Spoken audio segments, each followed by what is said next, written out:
voyons. Reste là. Tu pourrais me donner un coup de main? Dépose-le par ici. Bobby, il faut rentrer maintenant. Oh, pas tout de suite. Il va faire nuit. Encore 5 petites minutes, s'il te plaît. T'as dit de le déposer ici.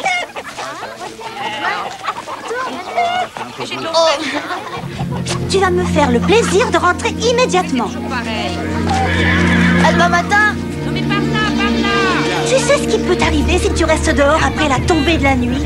Et ça n'est pas une plaisanterie, Bobby. Il y a des enfants qui ont disparu dans plusieurs villages à la ronde. Tu l'as mis où la charge?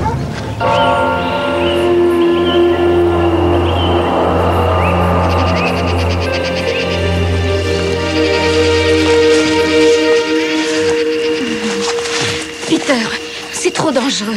Il se passe des choses affreuses la nuit. Oh, on est plutôt bien ensemble, non?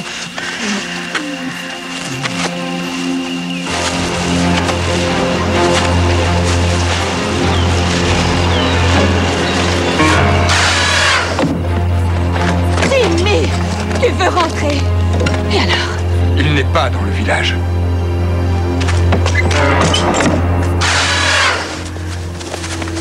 Je veux rentrer chez moi toute seule. Ça, pas question. Allez, viens, dépêche-toi. Allez, faut rentrer maintenant. Allez, Dépêchez-vous! Peter, viens à l'intérieur. allez, j'y arriverai. Vite, Peter.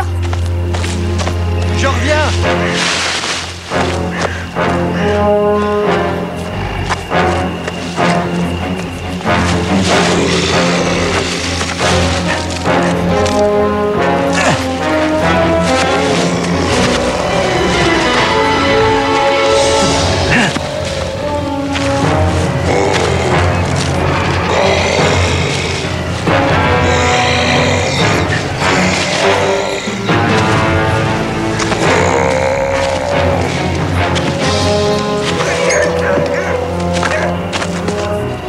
Écarte-toi de la fenêtre.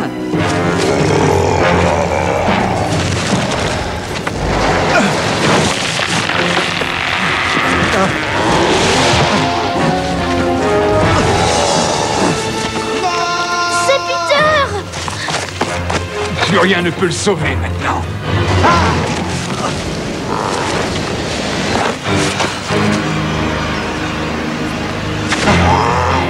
Oh non! Non! Non, laissez-moi! Non!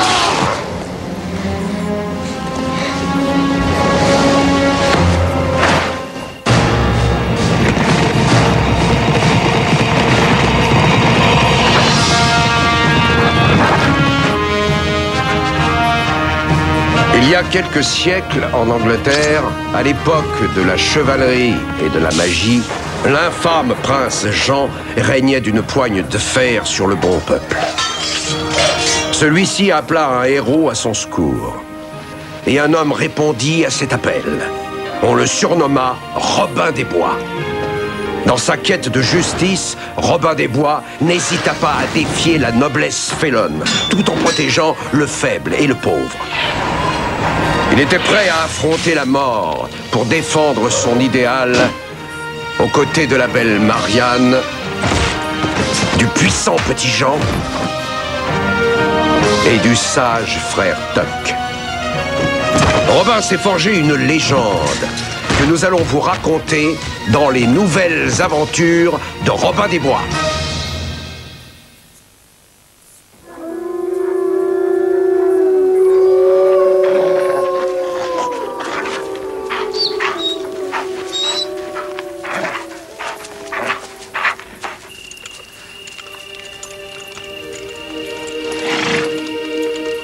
Les Fa'Mori étaient un peuple qui vivait au fond des mers. Ils étaient toujours courbés. Ils étaient sournois.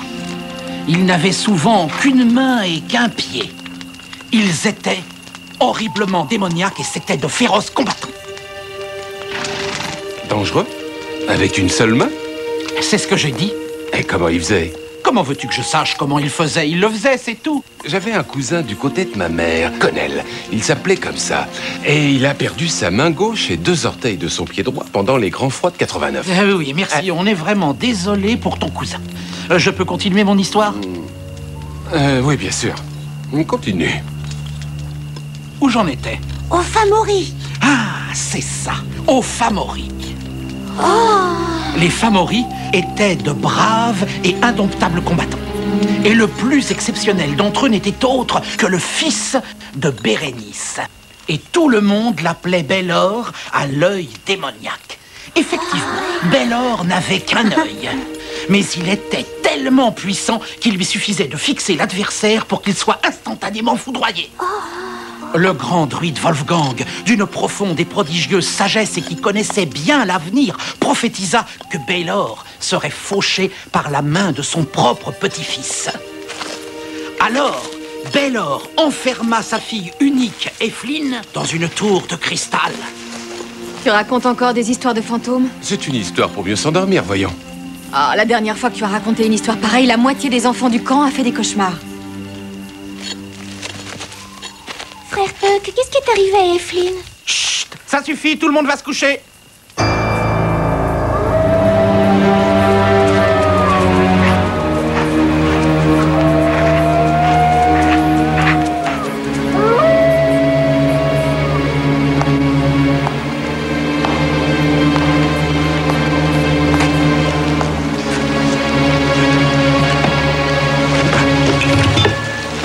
Pourquoi vous prenez mon sang?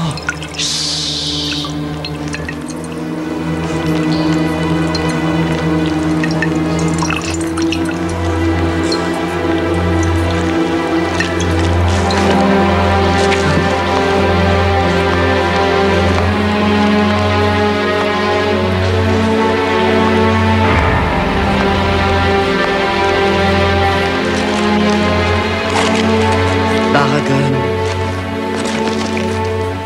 Boire le sang de l'innocent.